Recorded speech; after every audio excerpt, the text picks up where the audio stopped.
Assalamualaikum warahmatullahi wabarakatuh. Halo semuanya, perkenalkan nama saya Merlutfi Amelia dari Fakultas Hukum Universitas Tarumanegara. Saya membuat video ini untuk memenuhi ujian tengah semester mata kuliah Kapita Selekta Hukum Pidana, yang mata kuliah itu ditempuh dalam semester 4. Dan saya akan memberikan atau memaparkan beberapa materi dalam mata kuliah Kapita Selekta Hukum Pidana. Materi yang akan saya jelaskan, yang pertama, materi tentang kebijakan pengamanan di lapas Indonesia. Yang kedua, materi tentang pidana mati. Oke, selanjutnya saya akan memulai dengan materi yang pertama, yaitu materi tentang kebijakan pengamanan lapas di Indonesia. Berbicara tentang lapas, warga Indonesia pasti sudah pada tahu apa itu lapas dan bagaimana kondisi lapas di Indonesia. Ya, lapas adalah tempatnya narapidana. Lapas juga tempat untuk melaksanakan pembinaan narapidana dan anak didik pemasyarakatan. Dan tentu saja lapas dan rutan itu berbeda. Kenapa berbeda? Karena rutan adalah tempat untuk menempatkan tersangka atau terdakwa oleh penyidik karena penetapan untuk kepentingan pemeriksaan sidang. Kalau lapas diperuntukkan oleh seseorang yang dinyatakan bersalah dan melakukan tindak pidana. Ya, meskipun lapas dan rutan adalah dua institusi yang berbeda, namun mereka memiliki kesamaan, yaitu sama-sama mempunyai kerawanan konflik antara penghuni satu dengan penghuni lainnya.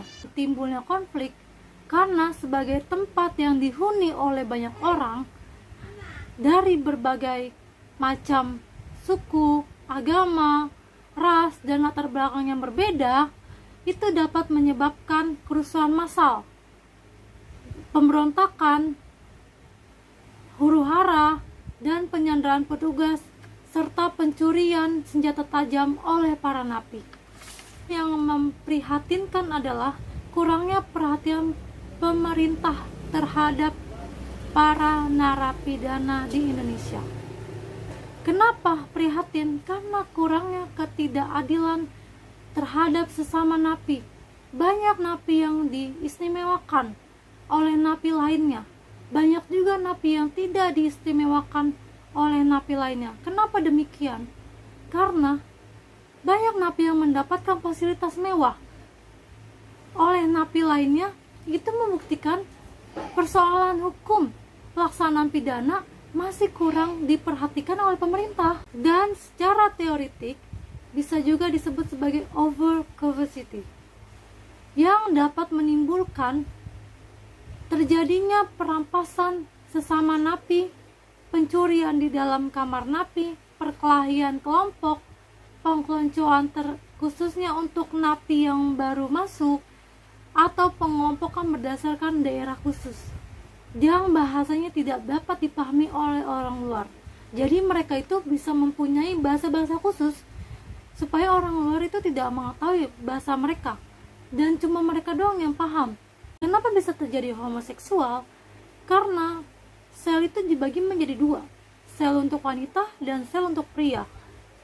Mereka bisa melakukan hal seperti itu ya karena mereka tidak mendapatkan pertemuan terhadap lawan jenis mereka. Jadi mau tidak mau, untuk melampiaskan hawa nafsu mereka selama di dalam sel, selama di dalam kamar napi, mereka mengambil alih untuk melakukan hal tersebut. Dan itu sangat-sangat memprihatinkan. Semua ini terjadi karena kurangnya perhatian. Terjadi perampasan barang-barang pun juga kurangnya perhatian. Pencurian juga sama. Karena mereka di dalam itu tanpa bantuan. Belum tentu keluarga mereka juga datang menjenguk mereka dengan membawakan materi yang cukup untuk mereka di dalam. Padahal persoalan keamanan dan ketertiban lapas sudah diatur pada pasal 46 sampai dengan 50 Undang-Undang Nomor 12 Tahun 1995 tentang pemasyarakatan dengan materi yang masih sangat sumir. Di dalam pasal-pasal itu hanya diatur mengenai kewenangan kalapas atau petugas lapas, kelengkapan sarana prasarana lainnya dengan kebutuhan untuk kepentingan keamanan dan ketertiban di dalam lapas. Demikian juga soal pengaturan keamanan dan ketertiban di dalam rutan.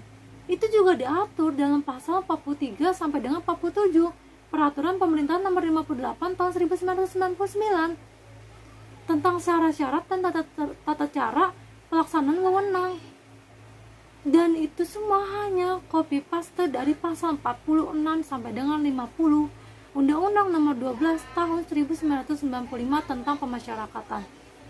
Negatifnya dari frisonisasi di atas berakar dari suatu kenyataan di mana sistem sosial narapidana sangat mendukung dan melindungi narapidana yang sangat mendalami pola-pola tingkah laku kriminal, dan sebaliknya akan sangat tidak mendukung, bahkan menindas atau mengancam narapidana yang masih menunjukkan loyalitas pada dunia non-kriminal.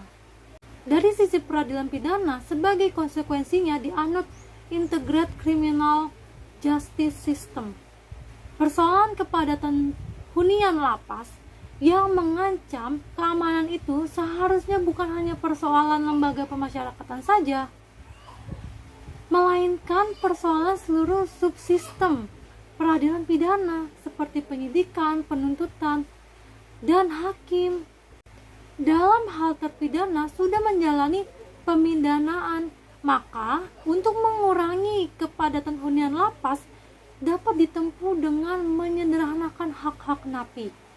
Misalnya, penyederhanaan persyaratan pembebasan bersyarat, cuti bersyarat, cuti menjelang bebas.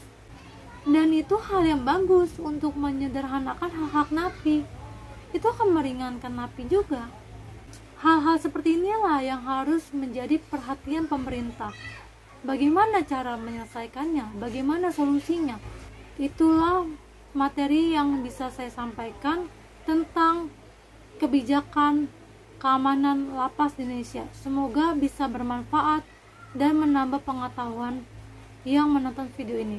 Selanjutnya saya akan melanjutkan ke materi yang kedua, yaitu tentang pidana mati. Pidana mati atau capital punishment. Siapa sih yang nggak tahu tentang pidana mati atau hukuman mati? Sebagian masyarakat sudah tahu apa itu hukuman mati atau pidana mati.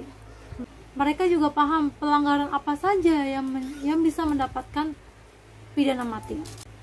Dari tinjauan sejarah pemidanaan, bahwa pidana mati itu sudah lahir bersama-sama dengan lahiran manusia di muka bumi ini. Dengan budaya hukum relativisme, bagaimana serigala memakan serigala. Dan menurut Roslan Saleh, pidana mati merupakan pidana yang terberat menurut hukum positif kita. Kebanyakan negara juga sudah menghapus hukum pidana mati dari undang-undangnya. Makanya sekarang hukum pidana mati mempunyai arti kultur historis. Banyak pro dan kontra tentang pidana mati. Apalagi negara kita sangat berpegang teguh terhadap HAM, hak asasi manusia. Itu sangat bertentangan, cuma kita tidak menghapus tentang pidana mati ini dalam undang-undang kita. Adapun pandangan kelompok yang pro pidana mati, yaitu Lombroso dan Garofalo. Mereka membela hukuman mati. Hal ini dikarenakan pidana mati merupakan alat mutlak yang harus ada pada masyarakat untuk melenyapkan individu yang tidak mungkin dapat diperbaiki. Dan ada juga pandangan kelompok yang kontra pidana mati, yaitu Beccaria, yang menentang pidana mati karena pidana mati bertentangan dengan kontrak sosial. Karena hidup tak dapat dihilangkan dengan satu yang legal. Ruslan Soleh juga mengemukakan bahwa orang semakin banyak tahu betapa buruknya pidana mati itu, sehingga dewasa ini banyak negara-negara beradab yang menghapus pidana mati. Karena sudah jelas keberatan yang terang dirasakan oleh khalayak umum terhadap pidana mati. Dengan dijatuhkannya pidana mati ini, maka tidak dapat diperbaiki lagi apabila kemudian terbukti bahwa putusan hakim yang menjatuhkan pidana mati ini telah didasarkan atas kekeliruan atau keterang-terangan yang ternyata tidak benar atau keliru. Ada hal yang paling menarik, yaitu argumentasi yang populer untuk membenarkan pidana mati, yaitu yang pertama, karena lebih efektif daripada ancaman hukuman yang lain. Yang kedua, lebih hemat dari hukuman lainnya. Yang ketiga, untuk mencegah tindaknya publik mengadakan pengeroyokan terhadap penjahat itu. Yang keempat, satu-satunya hukuman yang dapat ditentukan dengan pasti, karena pembunuh yang dijatuhkan hukuman seumur hidup sering mendapat pengampunan. Tetapi juga dibahas dalam pasal 28 I Undang-Undang Negara Republik Indonesia. Hak untuk hidup. Hak untuk hidup ini diartikan hak untuk tidak disiksa, hak untuk kemerdekaan pikiran dan hati nurani, hak beragama, hak tidak diperbudak, hak untuk diakui sebagai pribadi di hadapan hukum, dan hak untuk tidak dituntut atas dasar hukum yang berlaku surut adalah hak asasi manusia yang tidak dapat dikurangi dalam keadaan apapun. Cara pelaksanaan pidana mati dalam Kitab Undang-Undang Hukum Pidana hanya diatur dalam satu pasal saja, yaitu dalam pasal 11. Pelaksanaan pidana mati yang dijatuhkan oleh pengadilan di lingkungan peradilan umum atau peradilan militer dilakukan dengan ditembak sampai mati. Dan ada lagi hal yang lebih penting dan menarik, yaitu jaksa tinggi atau jaksa yang bertanggung jawab memberitahukan kepada terpidana tentang akan dilaksanakannya pidana mati dalam waktu 3 kali 24 jam. Bila terpidana ingin mengemukakan sesuatu atau menginginkan sesuatu, maka keterangan atau pesannya diterima jaksa tinggi atau jaksa tersebut. Apabila si terpidana berada dalam keadaan hamil, maka pelaksanaan pidana mati dilaksanakan 40 hari setelah anaknya dilahirkan. Jadi maksudnya seperti ini, misalkan jika kita berada dalam posisi sebagai pidana mati, itu kita akan diberikan waktu 3 kali 24 jam untuk menyampaikan pesan atau keinginan yang belum tersampaikan selama kita hidup.